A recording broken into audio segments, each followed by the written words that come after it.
नमस्कार दोस्तों, आज हम बात करेंगे भारत की एक महत्वपूर्ण नदी दामोदर नदी के बारे में।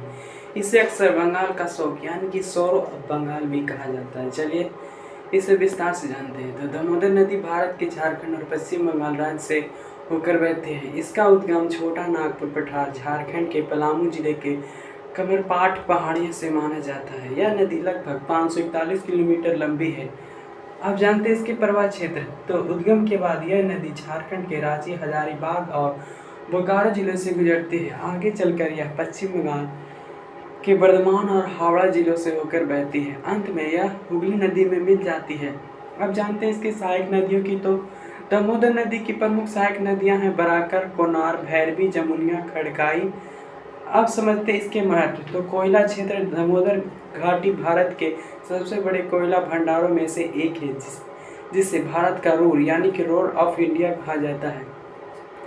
जल विद्युत उत्पादन दामोदर घाटी परियोजना यानी कि एक दामोदर वैली प्रोजेक्ट, जिसे बिजली उत्पादन किया जाता है। कृषि सिंचाई, इस पर बने बांधों से सिंचाई होती है, जिससे पश्चिम बंगाल और झारखंड के किसान लाभवान होते हैं।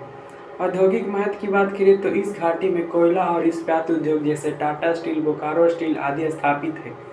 बंगाल का शोक क्यों कहा जाता है? तो दामोदर नदी वर्षा ऋतु में बार बार बाढ़ लाती है। इससे पश्चिम बंगाल और आसपास के क्षेत्रों में भारी तबाही मचती थी। इसी कारण इसे बंगाल का शोक कहा जाने लगा।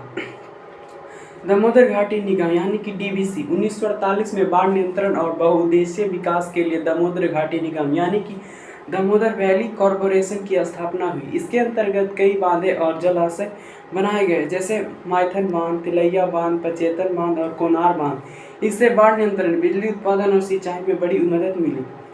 पर्यावरणीय पक्ष की बात करें तो नदी का क्षेत्र खनन और उद्योग के कारण प्रदूषित से प्रभावित है। सरकार और स्थानीय संगठनों द्वारा पुनर्जीवन और संरक्षण की योजनाएं चलाई जा रही हैं। दामोदर नदी केवल एक प्राकृतिक धारा नहीं है, बल्कि भारत की ऊर्जा, उद्योग और कृषि का आधार है।